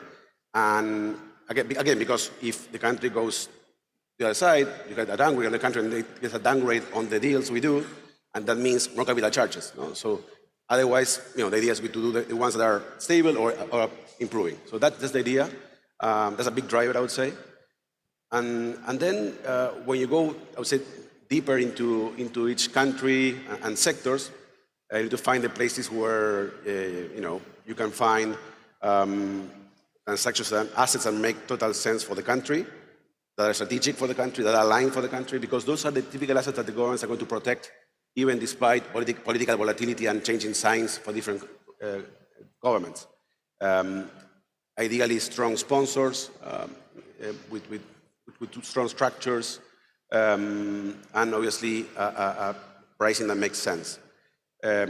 Construction risk is an element. We do deals with construction risk, but sometimes some investors don't want to run the risk or want to run very well mitigated construction risk. And I would say it's been great to invest in something like a B bond, which we've been very active there with you guys, no doubt. If I had to tell you what's the ideal, a message for you after this conference is bring more IGB bonds with a rating, because the rating, it's important for the regulator as well. So that's a big element. And also we're going to talk more about what we can do with BIG or high yield risk as well. Take later. Gracias, Juan Pablo. No, it's always a pleasure to work with MetLife in so many projects. Lillian, thank you for being here and getting warmer than in New York, as Agustino was saying before. I say the same. Banks are central to syndication and co-investment models that broaden the market depth. From your perspective, what are the key conditions needed to unlock greater cross-border co-investment? And what helps successful deals structures move from one-off transactions to repeatable models across markets? Yeah, so thank you again for having me here. I think banks are playing a central role, can play a central role in aggregating opportunities, structuring risks, and bringing together different pools of capital. I think when you look into SMBC as an example, a global bank providing expertise that you have from a different region to the region of Latin America helps in also bringing investors that are used to that. So it's taking best practices globally to help standardize the processes and bring investors. So from our perspective, unlocking greater cross-border co-investment basically requires three things. One is what we've been discussing. I think the whole morning was a topic that is the bankable and standardized pipelines. There is a lot of interest in Latin America and more as the world situation keeps changing. But there is a need of visibility on the pipeline of projects with consistent documentation, risk allocation, and governance. When transactions are structured with a repeatable framework, like standardized PPAs or concession models or credit enhancement, investors can deploy capital across multiple markets in a much more efficient way. Secondly is also something we've mentioned, effective risk-sharing mechanisms, and that's why we are all here together. Cross-border investors often face concerns, and sometimes it's the lack of knowledge of how to manage the currency risks, regulatory uncertainties, and political risk. That's where partnerships of institutions like IDB and IDB Invest are so critical. And thirdly, platforms rather than one-offs, as we have been saying, are transactions. The most successful models move from individual transactions to investment platforms. And we've been seeing that in certain sectors, especially new ones, like the data centers, digital, where this has become a reality too. So once investors trust the structure and the governance, the capital can scale much more quickly. So I think how do banks stay central nowadays is by evolving from balance sheet lenders into a more holistic approach to the market, into arrangers, risk managers, and distribution platforms, connecting origination to a broad investor base while keeping the underwriting discipline. It's a changing mindset. Obrigado, Lilian, from a fellow Brazilian. Patricia, we are so thankful for you being here, representing Canada as our strongest sponsor in blended finance. Canada has been a global leader in blended finance, in the forefront of it. What blended structures have proven most catalytic in de-risking emerging market investments, and how can the multilateral developed banks like ourselves and governments reinforce the partnerships with private investors to crowd in the capital, as I said before in my introduction? Thank you again. Well, good morning. It is a huge honor to be on this panel as the kind of sole government representative. And I think that sends a message around the kind of partnerships that we want to do, and really is a signal of why blended finance has been so important to Canada. I mean, for us, it's a financing mechanism, it's true, but it's also a very strategic tool. The idea is to unlock markets, to correct for failures, and then also to mobilize private capital. And so our question is, what does a government do? Where does it place its support in a world of scarce resources so that our impact is multiplied by bringing in others? So this is what we've been doing. We're very proud of the work that we have done to support the IDB through a variety of Canadian climate funds that are very much geared around the private sector and had a very strong blended finance component to it. And so maybe I'll just share kind of two quick examples. First one relating to Uruguay. So over a decade ago, Uruguay began its energy transition. We were there to support through concessional financing coupled with IDB Invest, a bit of a test, could solar work in Uruguay? And so we financed 3 energy projects, one of which was the first utility scale solar PV plant, a total of 150 megawatts. And then once we'd done it, it seemed so easy. But until you'd done it and you had the demonstration effect, had evidence to share with markets, with potential investors, it was a bit of a proof of concept. And it was around bringing the right technical capabilities, the assistance, the advisory services, so that then afterwards, in fact, we were able to step away, it's commercially viable, and then we remove our concessional money, very much on the point that was raised in the introduction. And then we move it to that next opportunity or new market. The second example, I would say, is one that is more recent. It's around building El Salvador's domestic financial sector. So in this recent project with Banco Agrícola, we have a $10 million contribution, and the idea is to grow the bank's green lending to SMEs. So it has a financial inclusion component, but really it's also about addressing and helping the markets address climate vulnerability and environmental vulnerability. So the idea is that by providing concessional funding, we remove the risks around being a first mover. We can provide the kind of policy support, so to ensure that it's aligned to best practices globally. And then we help the banks to strengthen their own approaches. And of course, our hope is that this will expand the lending through to those that might be less well served in these markets, create a new market segment that is financially viable. And then of course, we would exit, and then banks choose to do so because it's part of their good business and delivers returns for them. So what we've learned through these is that part of the role that we can have is to help address real, but also perceived risks. Sometimes there's just not enough experience or transparency or information for businesses to place their very precious capital and their effort in areas where there isn't a concept. So we have a hunch, we have evidence, and we think that that's the role that governments can play.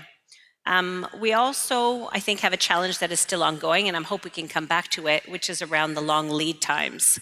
From the time that we start talking about something, or that a government or a country has something in a plan, to the time where we actually bring a project to market, it's still taking too long. But we're hoping that through our blended financing, we can help to come up with some models that hopefully can be standardized.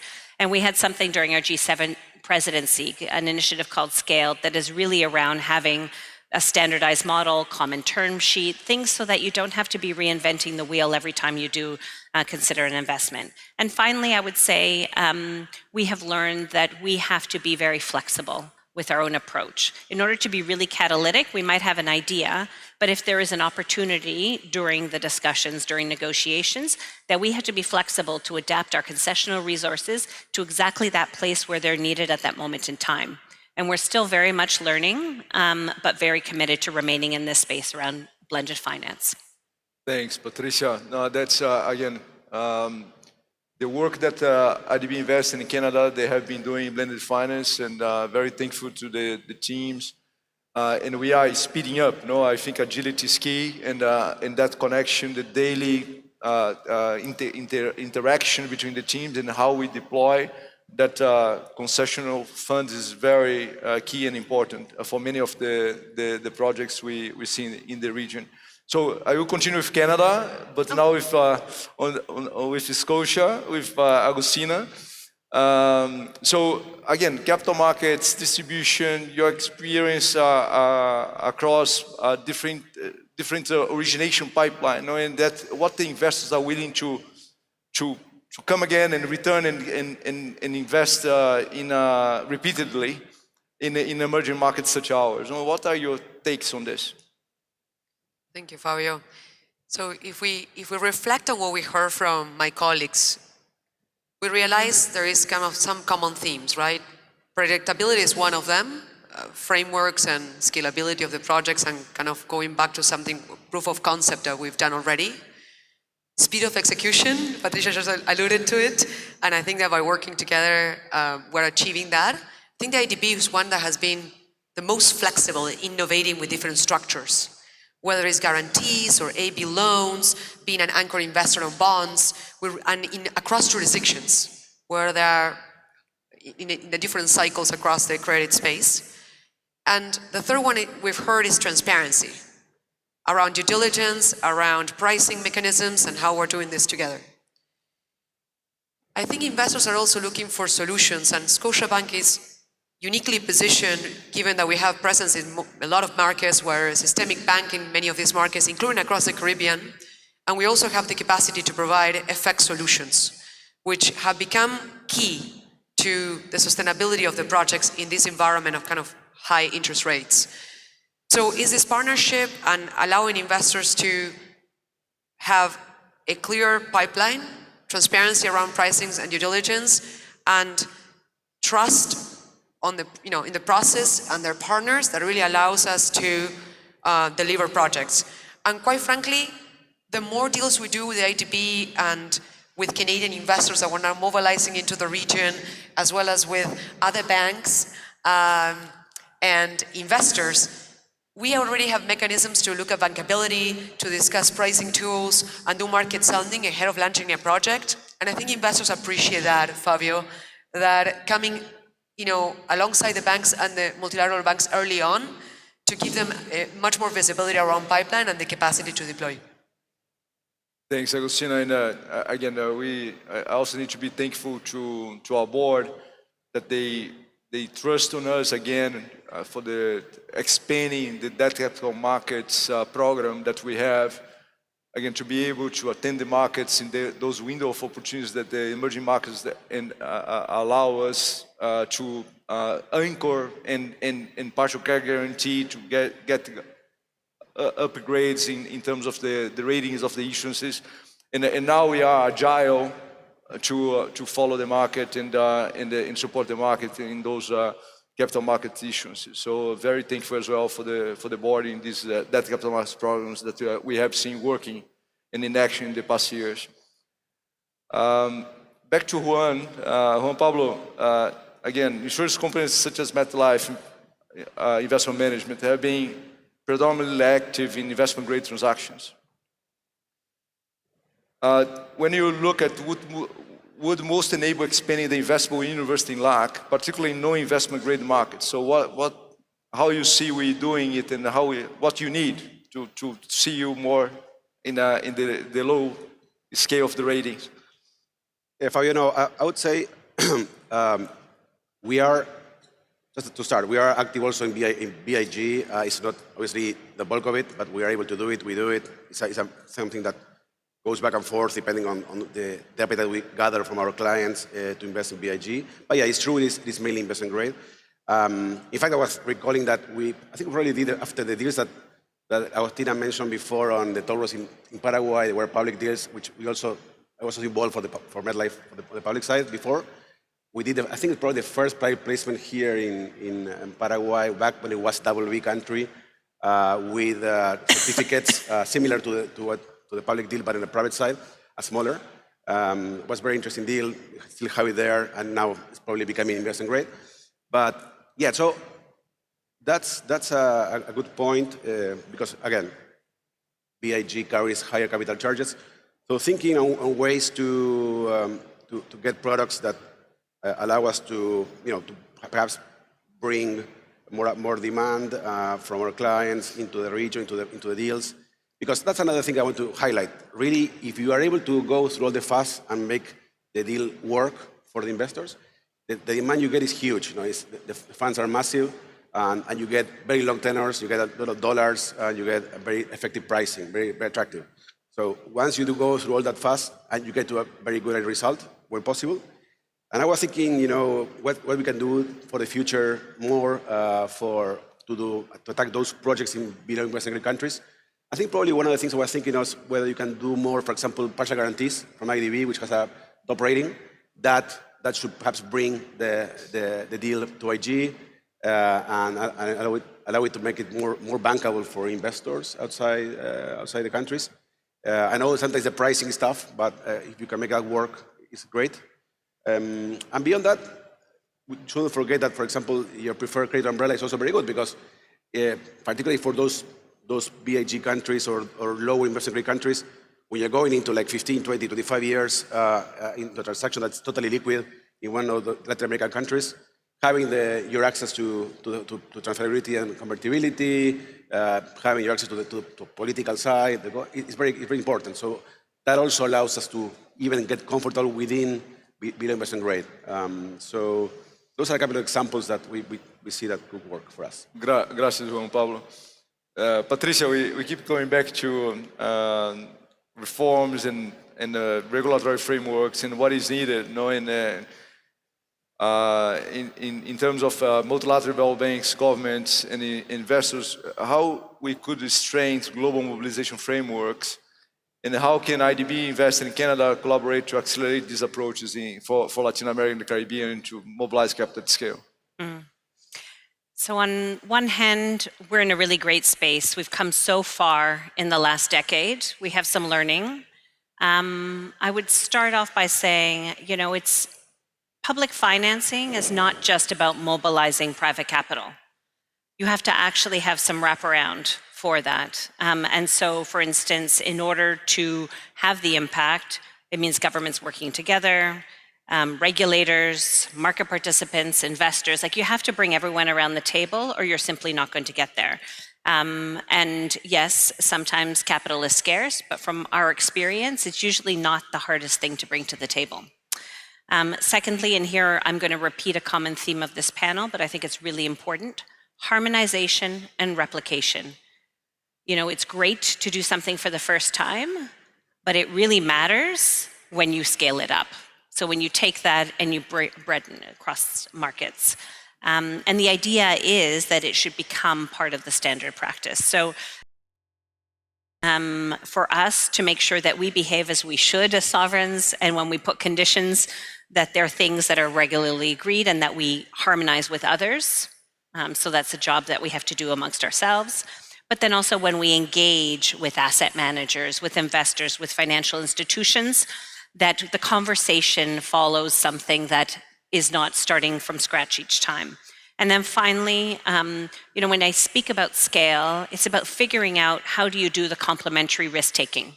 So where do you situate the risk and what mechanisms do we have? So we're big fans of guarantees. We have quasi-equity tools now within our international development toolkit. Gone are the days where development is about just writing a grant check and then walking away. We want to participate in the market building activities. And so some of the things that we're striving to do with the IDB is really about stretching the balance sheet and welcoming innovation. And that should be hopefully helping to strengthen domestic markets, expand some reference to bonds before the bond ecosystem, and connect liquidity with infrastructure and climate investment needs. So kind of drawing that gap issue. And then what can we do? So we're very enthusiastic about the originate to share model. This is exactly where we think the multilateral development bank system should be going, and that we should be seeing it as the way forward. We have to scale platforms that are repeatable and investor ready. We have to expand the risk-sharing facilities and modalities. And then we have to make sure that all of this is transparent as much as possible so that we share the evidence and that we're really focused on impact. And I think if we do that, there's a huge opportunity that awaits us, and we stand ready to participate. Thanks, Patricia, for the partnership. Lilian, what are the strongest opportunities for co-financing AIB loan structures in the current market? And how can Sumitomo and IDB Invest coordinate to unlock new sectors and geographies? Yeah, so today the strongest opportunities really fit very well with the region, and it's where there are three things that really intersect. That is a strong underlying demand, bankable cash flows, and a clear need to crowd in long-term capital. So you're talking mostly in infrastructure sectors. That's in Latin America and Caribbean. There is always a lot more that is needed and can be done across the region, as well as in selective financial institutions and corporates in the core emerging markets, so that we keep supporting not only the infrastructure, but areas and pieces of the whole puzzle of development of the region that normally banks do not get, but local ones do. So when investors need, as we mentioned, the comfort of country risk, tenor, or regulatory complexity, the combination of global bank and multilaterals is very powerful. SMBC, for example, has started in the region in Brazil almost 70 years ago. That, there you can see as many situations and movements in a country over that period of time. And that provides some comfort in the way you can follow an institution like that. So basically, on the infrastructure, we are talking about, renewable energy, transmission, energy transition infrastructure, and digital and logistics infrastructure. As the region benefits from supply chain reconfiguration and nearshoring, the new geopolitical environment, investments in ports, logistics, platforms, data infrastructure, and connectivity is becoming increasingly important. And those require large upfront capital commitments that are very well suited for syndications and co-financing platforms with long-term capital as well. And lastly is expanding access to financing for corporates and supply chains in general, as I was mentioning. Development institutions help broaden participation from international banks in that sense. So from our perspective at SMBC, the key to unlocking those opportunities is the close coordination with IDB Invest at inception, at origination and structuring stage. When projects are designed, as like one of my colleagues mentioned from the outset, with the co-financing syndication in mind, it becomes much easier to mobilize capital and scale these models across multiple markets. Again, I'll repeat myself, it's a little bit of a change of mindset, but definitely worth it, and I think pretty much aligned over the last, today is my third day here in Paraguay. It is all institutions have been with the same strategy, so very much aligned. It's not all the time that you see different types of institutions looking into the same direction with the same strategy, and that is very powerful. So I think it's actually doing more. SMBC and IDB Invest have been partners for so long, is doing more because strategies are pretty much aligned, and the development of the region is key to the institution. Thanks, Lilian, Juan, Agustina, Patricia. So for this deep dive in originate to share. So I hope for the audience that you have been able to, again, keep the three pillars here in mind. What we have been talking about, the origination of bankable assets, structuring with investors in mind, and then harmonizing those asset classes that we can connect to the markets. Then the second, the instruments. You have heard about many tools in our toolkit box that it's actually connecting those assets with investors across the globe.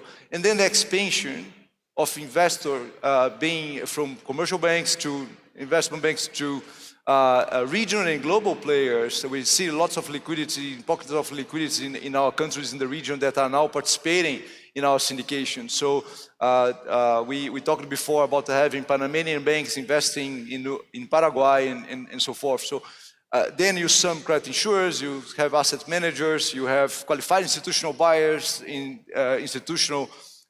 international capital markets, and you need instruments to connect those investors that we keep expanding to the assets that we need to develop Latin America and the Caribbean.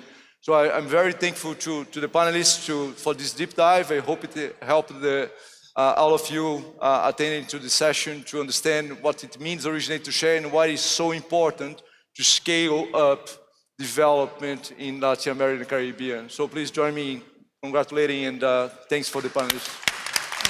Thank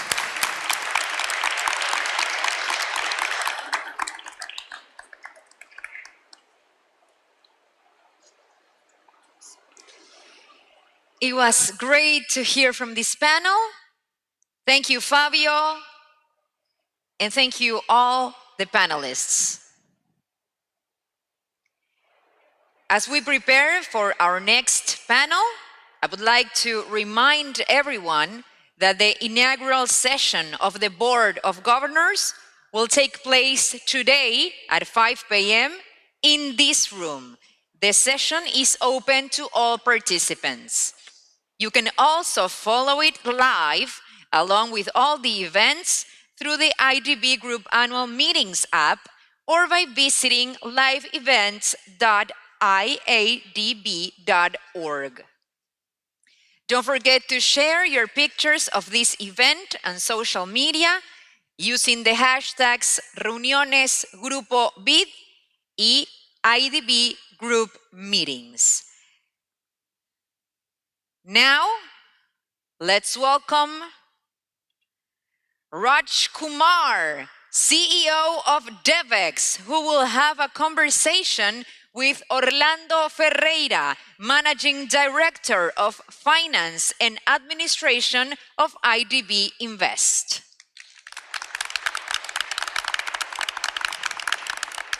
Buenas tardes, good afternoon. Good afternoon. You can give him more of a round of applause. Orlando Ferreira.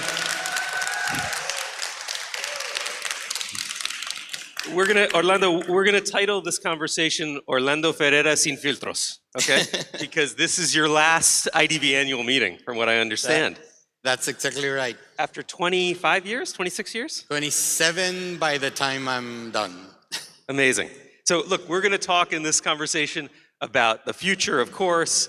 I wanna talk about, I think, the big contradiction at the heart of development finance, which is these institutions were set up to go to the hardest places and solve the biggest problems, but they were set up with a culture that often was risk averse because they were government funded and taxpayer money, and they have to be very careful and cautious. And IDB Invest is at an inflection point where it's kind of changing everything. So we're gonna get there. Yes. But let's start with your history a little bit, because this is your last annual meeting. Yes. Tell people a little bit about this time. You were there as an executive director in 1999 from Paraguay, your home country. Yes. And then what happened? And then the world changed. Our family grew up, our daughters grew up, and we had to make a choice at one point in time and say, where either we go now or we stay. And that's what started the career. My wife and I, had to figure out what was next, and a blink of an eye and we're here. And that arc of your career over those 25, 26 years at IDB Invest also kind of match the changes that have happened at IDB Invest. What has happened to get to the point we're at now? Describe the evolution.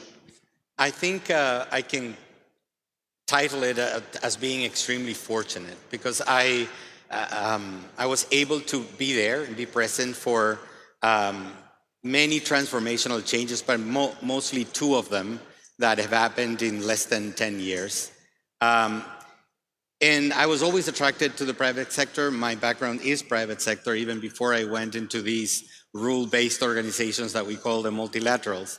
And I started at one of the three tools that the IDB Group had to work with the private sector, the tiny then Inter-American Investment Corporation. And this was set up as one of the three efforts by the IDB Group to work with the private sector. And these were, in the early 90s, these were the specific tools dedicated to that. Fast forward about a decade, it was evident that there was overlap, that there was a lot more that we could do. And I think the story from then on is really a story of transformation and change. And it's a story of how an MDB can change. And that can be seen as an oxymoron because multilaterals don't change. But our governors, our executive directors, and especially management, realized that something needed to be done, and that there was two avenues that we needed to explore. One, what is it that we could do, and what is it that the group could do as a whole? So I think it's a story of transformation, but also of convergence between what the public sector does and the private sector does. And maybe a lot of lessons learned too. Yeah. Right, about the way multilateral institutions used to think in a very linear direction. They can go to a country and provide a loan and they'll build a road. Yeah. But economic development is much more complex than that. Yes. And the actual problems are more complex. And you get to a point like now where James is on stage saying $3.5 billion recapitalization and taking more risk. It doesn't happen overnight. There's been a history that got us there. So, given the time that we have, I'll try to make it very short. So, what happened at some point is that the mandates of these three tools or windows, as we call them, started to overlap. But more importantly than that is there was no real cohesive way to look at the private sector, no coordination, no cohesive strategy. And that motivated a discussion of whether we should create a tool within the bank or we should do it outside. The decision was to do what we called a merge out, so put all these three windows that were working on the private sector into the existing Inter-American Investment Corporation. But the important part about that change was really threefold. One is the belief that managing private sector risk required a private sector culture. And that then derived into, okay, what are the type of resources that you need to actually make an impact in the private sector? And the third is, how can we work as a group to get us there? And I think those are the things that actually ended up happening. Our shareholders, the 48 countries, provided $2 billion of capital. We were able to create this new organization, which is now IDB Invest. But I think what sometimes gets lost in the narrative is that it took a lot of effort to put together this organization and create one out of three. Anybody who has gone through this process can understand that. But the important part was also, for example, making the country managers, the country representatives as group representatives. So starting this road where people in the field should think public and private. We got to a better place recently, but also in the beginning we shared the balance sheet of IDB as it was growing, IIC as it was growing, or now IDB Invest, with the balance sheet of the bank to be able to get us to the point where we could sort of take off. And the numbers don't tell the whole story, but when you think about that, the three windows before, we're doing about $2 billion maximum together. And the reforms and all of these elements got us to about $9.5 to $10 billion of activity in the region.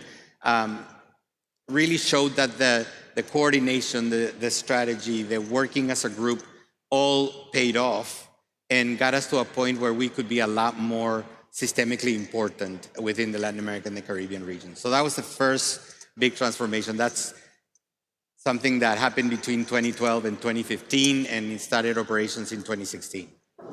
And let's talk about the more recent experience now. What is different about IDB Invest today over that last decade that it's grown since then? A lot. So then the second great transformation started in 2023.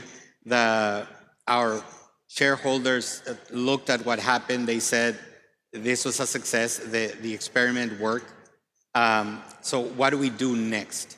And then it took the creativity and the effort of a lot of people around the organization, the senior management team. I see some of my colleagues there who were directly participants and the brains behind what happened. Because it wasn't just about doing what we were doing before. It was really a rethinking of what should be the risk appetite of an MDB. And it ended in what you said at the beginning, is how can we crowd in private sector to the region.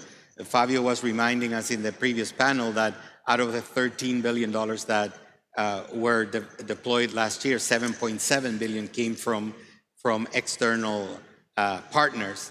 And that was at the core of the model. But to do that, we had to apply the capital differently. And the short version of that is what we ended up defining as the 5 levers of the new business plan.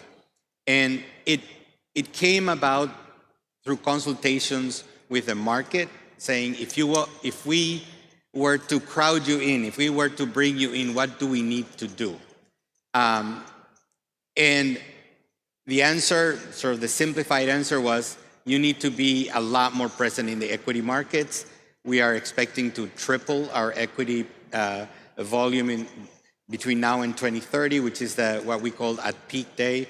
We are set to double our capacity to incorporate riskier assets so we can also work in more countries in the region more actively. We are set to double our participation in local currency markets, and our ambition is to have local currency solutions in all 26 markets at some point. And we're creating a technical cooperation facility out of our net income to work upstream and help clients get ready. But the most important piece is what we are generally calling risk transfers, and it gets translated into the originate to share model, where we are able to absorb, in some cases, a bigger portion of the risk so we can crowd in private sector investors. So that's what's at the core on the IDB Invest side. But if you allow me one more minute, there's a big piece also on the IDB side, and now IDB Group, because there's an effort that was made by the IDB Group to also get to this message that we're hearing today from President Ilan Golfan, that we want to be the private sector institution, that we want to create the conditions as a group for private sector-led development. And you heard from our CEO, James Scriven, this morning about our ambition. And that is linked to the fact that we now have a regions department where we have our ear to the ground on what the countries want. We have a products department that is led by Fabio. Katia is a regions manager who came before in the previous panel. All of those are dedicated for us to be a lot more closer to the ground. And there's a lot stronger relationship now between the country offices and Katia as the manager for regions, and finding all of these links, as I said in the beginning, how can we get the public and the private sector to converge to create the conditions for private sector development? If another leader of a development finance institution is listening to this and thinking, how do we do this at our institution? You found a way, you said at the very beginning, to create a culture that was a private sector culture inside a multilateral institution. And then you use that culture to do things private companies do. Survey the market, talk to your customers, right? Ask them what their needs are. What have you really done here? Why have you been able to do this in a way that many other development finance institutions find it very hard to do? I think it's a combination of many things, but the Minister of Finance of Paraguay and our governor at the bank reminded us on his introduction that survival is not a question of growth, it's a question of adaptation. And I think that's the key, and I think that's the main message. It's an institution that was always willing to change and always willing to transform. Of course, that is a function of leadership. It's a function of having people that are dedicated, that are willing to undergo and support the change. So it's every single person along that came with us along for the ride. And obviously in this later iteration, the leadership of James and the senior management team, I see Rosemary and Rachel and Fabio, and I think Sergio and Katia are at a signing right now. Sofia also there, and Marina, who leads the planning and strategy area. So it takes a lot of people to do this, and but I think that's the key. If a multilateral like us can change, I think anybody can change, and I think that's the key. Obviously leadership, but this willingness to change, this willingness to abandon what works, because the model was working. In a sense, it was working. In a sense, it was working. It wasn't solving the real problems on the ground. That's exactly right.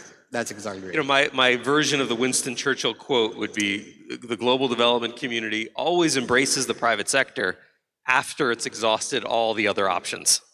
And it's taken a long time for many institutions to get to the point where they're doing what you're doing, really talking to the private sector, say, what is it you need? How do we find a way to work together within your remit, within your requirements, your environmental, your social, your governance, your other factors? What are the biggest risks to this failing? This big trajectory. You have the money, it sounds like. You got the recapitalization. What could make this fail? I think we have to finish getting the organization ready for the change.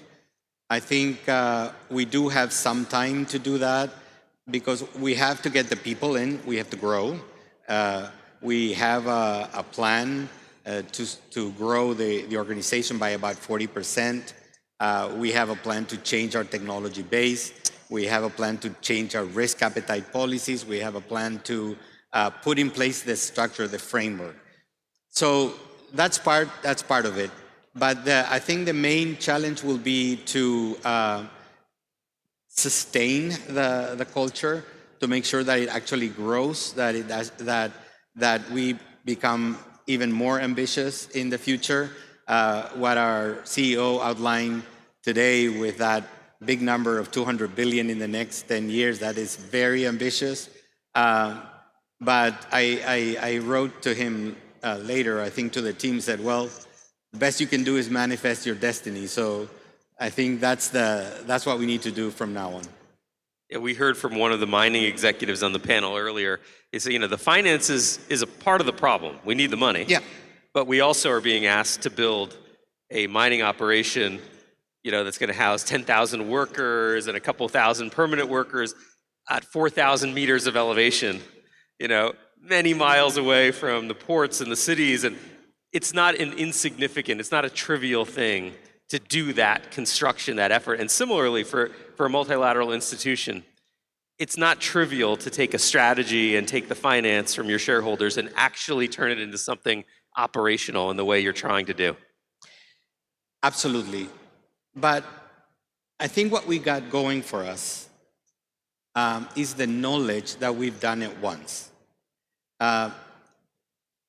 What happened between 2012 and 2015, and then starting in 2016, didn't happen by accident. And having done that, I think gives us the hope or the courage or the knowledge even that we can do it again.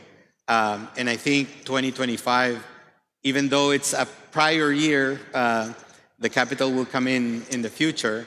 I think it shows that confidence, that trust in each other can really help us to fulfill that level of ambition. At the end of the day, institutions are people. We tend to think of, especially multilaterals, are these aloof, either I know what they are or I don't know what they are. If I don't know, maybe I'm afraid to even talk to them.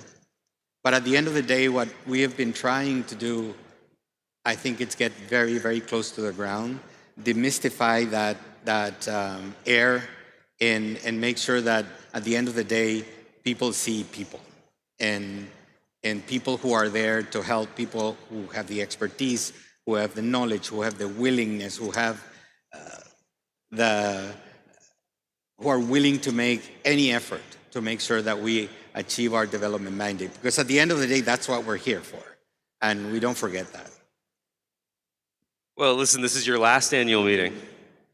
How does that feel? It must be a little surreal, I would think. I think it's surreal because it was here. And if you allow me to break protocol for a little bit. Of course. Lo que me enorgullece.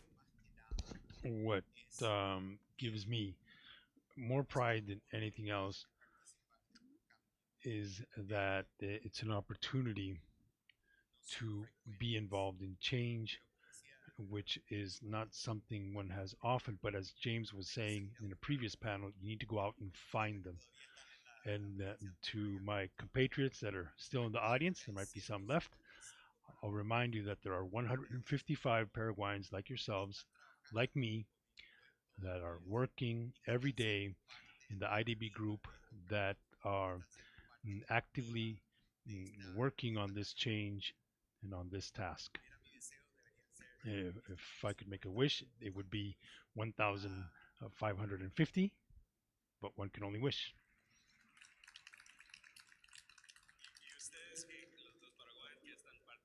And the Paraguayans at the IDB are a very important part of the success of this country. Sure. I'm not worried. I'm just one of them leaving. There's 154 who will stay, and hopefully there will be 154 more as we grow. So there's a good thing about planned obsolescence, which comes with mandatory retirement. So you can, when you can plan it, then it doesn't hurt that much. Well, next year when we at DevEx are covering the annual meetings and many of your colleagues are there working and you're watching it with a glass of wine in your hand virtually, we will be thinking of your important words today. Please join me in thanking Orlando Ferreira for everything.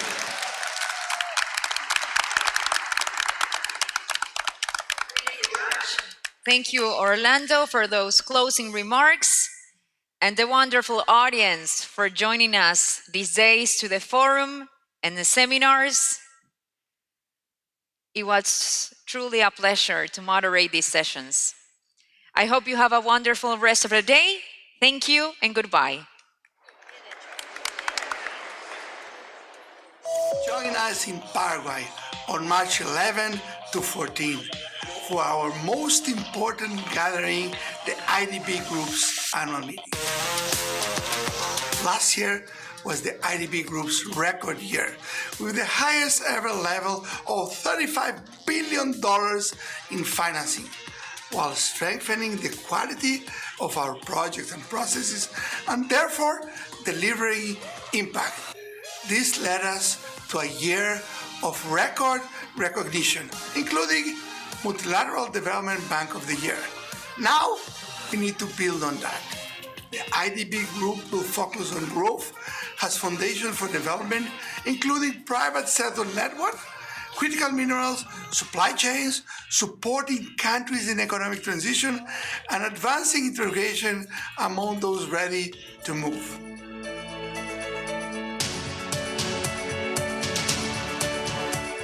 Annual meetings will have four main elements: